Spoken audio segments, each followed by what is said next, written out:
कार्यक्रम के लिए हम इकट्ठे हुए हैं 147वीं जयंती रामदेव जी चोखानी, जो कि प्रथम अध्यक्ष अखिल भारतवर्षीय मारवाड़ी सम्मेलन के, उनके बारे में छोटा सा इतिहास सुनने के लिए मैं रचना जी से आग्रह करूंगी कि वो थोड़ी बात सदन को बताएं। मैं अभिनंदन करती हूँ मोहन मंगल जी का, संजीव सक्सेना जी का, जो इस कार्यक्रम में पधारे हैं। आपका स्वागत है। आप लोगों को बताऊंगी, श्री रामदेव जी चोखानी जी के जीवन परिचय देने का सौभाग्य आज मुझे प्राप्त हुआ है। यह मेरे लिए अति उत्साह का विषय है। श्री रामदेव चोखानी जी के जीवन के विषय में कुछ कहना यानी सूरज को दीपक दिखाना है। फिर भी मैं कोशिश करूंगी कि कुछ मैं आप लोगों के सामने प्रस्तुत कर पाऊं। अखिल भारतवर्षीय मारवाड़ी सम्मेलन 1935, इसकी नींव कलकत्ता में रखी गई। जैसा कि आप जानते हैं, राजस्थान की धरती वीरों की धरती है। इन वीरों ने एकजुट होकर अंग्रेजों के जमाने में सभी धर्म, अग्रवाल, महेश्वरी, जैन, खंडेलवाल, राजपूत, ब्राह्मण, वर्मा, चार आदि सबका समावेश करके एक सुंदर गुलदस्ते का निर्माण किया था। वही गुलदस्ता है अखिल भारतवर्षीय मारवाड़ी सम्मेलन। ये संस्था 90 वर्ष पुरानी है और इसमें मारवाड़ी समाज के विभिन्न लोगों की जीवन गाथाएं निहित हैं, जिन्होंने देश की अखंडता एवं एकता के लिए अपने जीवन का बलिदान कर दिया। आज इस संस्था के तकरीबन 40,000 सदस्य हैं एवं पूरे देश में इनकी शाखाएं हैं। आज हम इसी संस्था के प्रथम अध्यक्ष, अति कर्मठ योद्धा, त्याग एवं बलिदान की मूर्ति, जिनके मार्गदर्शन में समाज ने कई ऊंचाइयों को छुआ, ऐसे महापुरुष रामदेव जी चोखानी जी की 147वीं जन्मतिथि मनाने के लिए इस नवनिर्मित इंदौर शाखा के प्रांगण में एकत्रित हुए हैं। और यह हमारे लिए अति गौरव का विषय है कि इस उपलक्ष्य में इस संस्था के राष्ट्रीय अध्यक्ष श्री पवन जी गोविंदा आज हमारे बीच उपस्थित हैं। तालियों से हम आपका स्वागत करते हैं। रामदेव जी चोखानी जी का जन्म राजस्थान की पावन धरा मंडावा गांव में जिला झुंझुनू में 25 नवंबर 1878 में हुआ था। बचपन से ही आपने अपना जीवन देश और समाज के उत्थान, एकता और अखंडता के लिए समर्पित कर दिया था। आपने राजस्थानी भाषा की उन्नति के लिए अपना जीवन बलिदान कर दिया। वे राजस्थानी भाषा के स्तंभ और जागरूक नागरिक थे। आपके लिए अखिल भारतीय राजस्थानी साहित्य सम्मेलन जयपुर के सभापति श्री ठाकुर राम सिंह जी ने रामदेव जी की तुलना राजस्थानी भीष्म पितामह नागौर जी से करते हुए रामदेव जी को गुरु द्रोणाचार्य कहा था। ऐसे महापुरुष के लिए आज हम सब एकत्रित हैं, जिनको हम नमन करते हैं।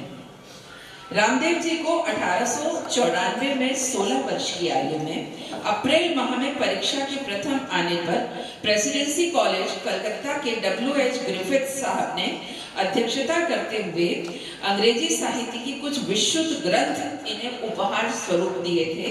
ये वे ही ग्रिफिथ साहब हैं जिन्होंने वाल्मीकि रामायण का अंग्रेजी भाषा में अनुवाद किया था।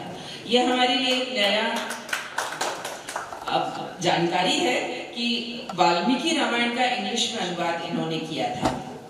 14/9/1904 जब इनकी उम्र 26 वर्ष थी, रामदेव जी को 9th jury of Calcutta high court नियुक्त किया गया, जो कि सारे राजस्थानी समाज के लिए अति गौरव का विषय था, क्योंकि उस समय सिर्फ अंग्रेजी हुकूमत के लोग ही इस पद को गौरवान्वित करते थे। 27 मई 1947 में जब ये 49 वर्ष के थे, को आपको मारवाड़ी एसोसिएशन के सभापति पर नियुक्त किया गया। 1927 के दिसंबर माह में बंगाल के गवर्नर रामदेव जी को राय बहादुर की पदवी दी गई। द्वितीय विश्व युद्ध में अंग्रेजी सरकार द्वारा रामदेव जी को वारवेज देकर सम्मानित किया गया, जो कि सारे समाज के लिए अति गौरव की बात थी। अंग्रेजों के जमाने में भारत की राजधानी कलकत्ते में थी। उस समय कलकत्ता इम्प्रूवमेंट ट्रस्ट में अंग्रेजों के सिवाय किसी भी भारतीय को मेयर नियुक्त नहीं करता था।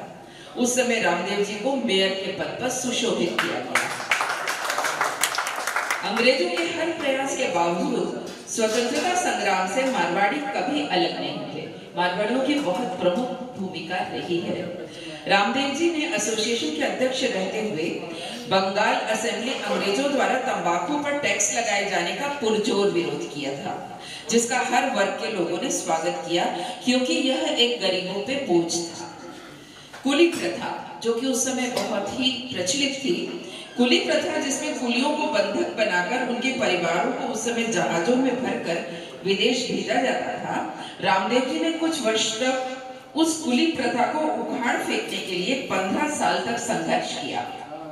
वे सर दीनबंधु एंड्रयूज साहब के साथ जहाजों में जाकर कुलियों को छुड़ा कर लाते थे। यह उस समय की बात है जब महात्मा गांधी जी कुली प्रथा के उन्मूलन के लिए साउथ अफ्रीका में सत्याग्रह कर रहे थे, तो यहाँ पर रामदेव जी संघर्ष कर रहे थे।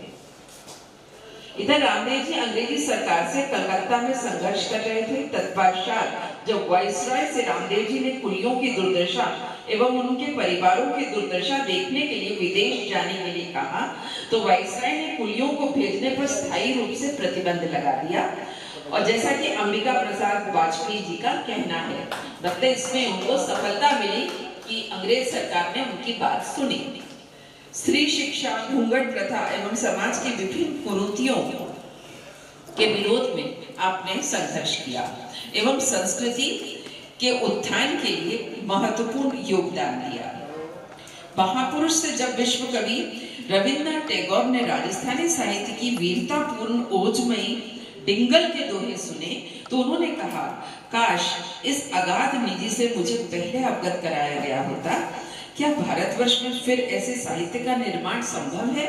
वो इतने प्रभावित हुए रविन्द्रनाथ टैगोर कि उनको बहुत आश्चर्य हुआ कि इतना सुंदर साहित्य डिंगल में है। रविन्द्रनाथ गीतांजलि लिख सकता है, किंतु डिंगल के ये दोहे नहीं, और इसका कारण हल्दी घाटी का वातावरण, और बिना वातावरण के कवि को प्रेरणा कहाँ से मिल सकती है? इस अनमोल साहित्य की रक्षा करना प्रत्येक राजस्थानी का ही नहीं, बल्कि प्रत्येक भारतीय का पुनीत कर्तव्य है, ऐसा रविन्द्रनाथ ठाकुर ने कहा था। रामदेव जी ने 2 number royal exchange place Calcutta में कलकत्ता स्टॉक एक्सचेंज की स्थापना की थी। श्री राधाकृष्ण नेवटिया कलकत्ता से प्रधान संपादक ने जब उनके पास एकत्रित सामग्री को उनके निवास पर देखा, तो उन्हें बहुत आश्चर्य हुआ कि चोखानी जी ने तो पुरातत्व विभाग वाले सैकड़ों वर्षों की सामग्री सुरक्षित रखी हुई है, तथा उनके खजाने में साहित्यिक, सामाजिक, राजनीतिक एवं नाना प्रकार के भिन्न भिन्न विचार वाले व्यक्तियों से पत्र व्यवहार की असली प्रति एवं उनकी नकल फाइल में पाई गई, जो कि उपलब्ध सामग्री कही जाएगी। इस युग में चोखानी जी के जीवन का जिस तरह निर्माण हुआ, वह कोई साधारण चीज नहीं। इस युग में राजस्थान जैसी मरुभूमि से हजारों मील दूर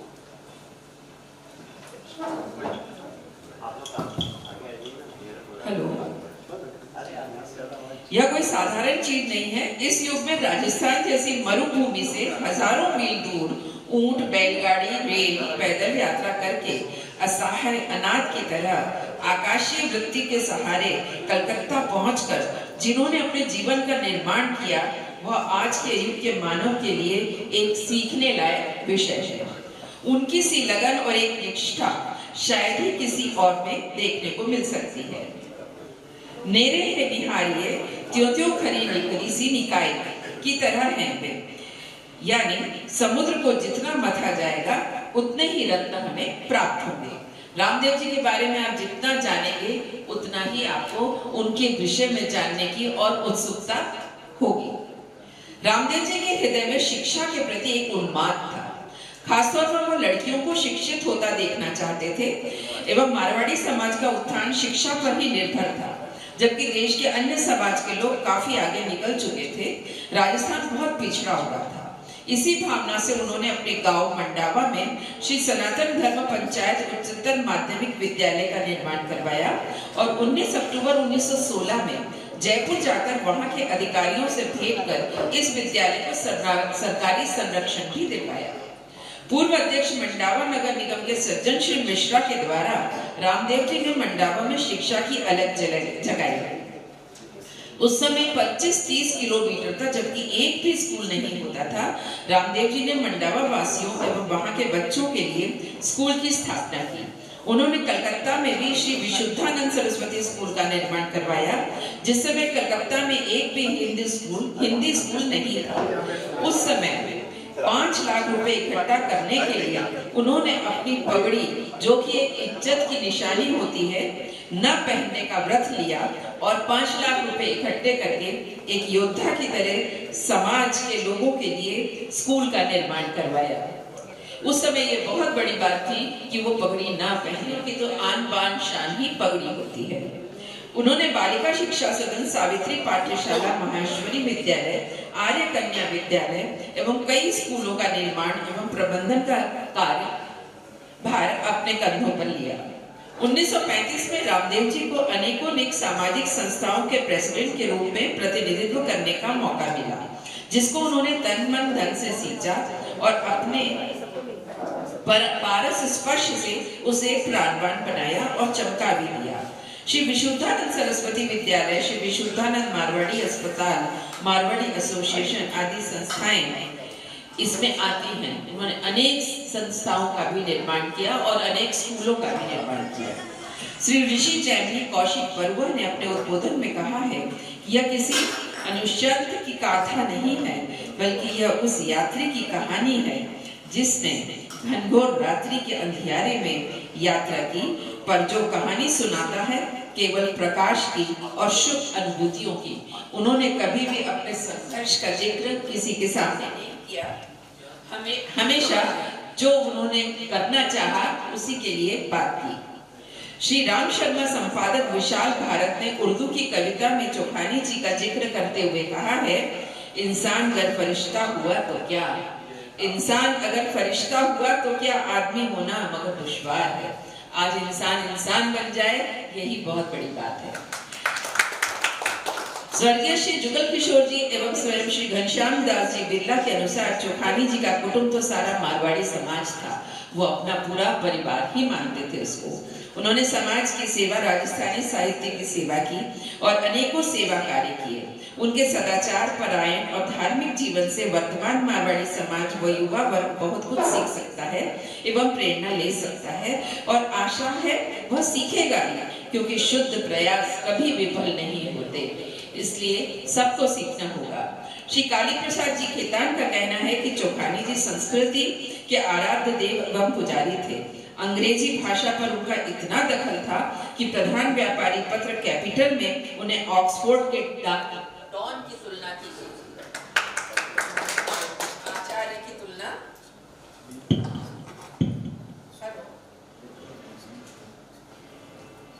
डॉन यानी आचार्य से उनकी तुलना की गई थी। इससे अधिक प्रशंसा और क्या हो सकती है। राजस्थानी संस्कृति के तो वह आराध्य देव थे ही। प्रसिद्ध विधिवक्ता एवं मूर्धन्य साहित्य प्रेमी डॉक्टर लक्ष्मी मलजी सिंघवी ने चोखानी जी को एक युग पुरुष की संज्ञा दी थी। श्री जगन्नाथ जी मिश्र एवं एमएलसी के अनुसार रामदेव जी ने विरोध, दोष एवं कटु आलोचना आदि को सदा ही अपने से पृथक रखा। स्वयं के अपने विश्वास के अनुसार जीवन के विभिन्न क्षेत्रों में बड़ी ही निष्ठा एवं आत्मीयता के साथ कार्य किया और अपने सौम्य मधुर व्यक्तित्व से दूसरों को प्रभावित किया। वे भावुक प्रवृत्ति के व्यक्ति थे। आपका सार्वजनिक जीवन पवित्र एवं उज्जवल था। श्री ईश्वरदास जी जालान के अनुसार उनकी तेज स्मृति से आज हमें राजनीतिक व सामाजिक बुराइयों के साथ संघर्ष करने की प्रेरणा मिलती है। दक्षिण अफ्रीका में भारतीयों के प्रति वहां की सरकार का जो रुख था, उसके विरुद्ध हुए आंदोलन में चोखानी जी की एक अहम भूमिका थी। ऐसे बहुत सारे उदाहरण हैं और बहुत से प्रसिद्ध व्यक्तियों ने इनके विषय में बहुत कुछ कहा है। उसमें से थोड़े से ही मैं ले पाई हूँ, ज्यादा तो नहीं ले पाई हूँ। श्री कन्हैयालाल जी संदल पिलानी का कहना था कि चोखानी जी दूसरों के प्रेरणा स्रोत रहे हैं। उनके द्वारा साहित्य, संस्कृति तथा जाति, समाज व राष्ट्र की सेवा होती रही है। श्री बनारसी दास चतुर्वेदी जी ने लिखा है कि चोखानी जी ने किया, वे दान में विवेक से काम लेते थे।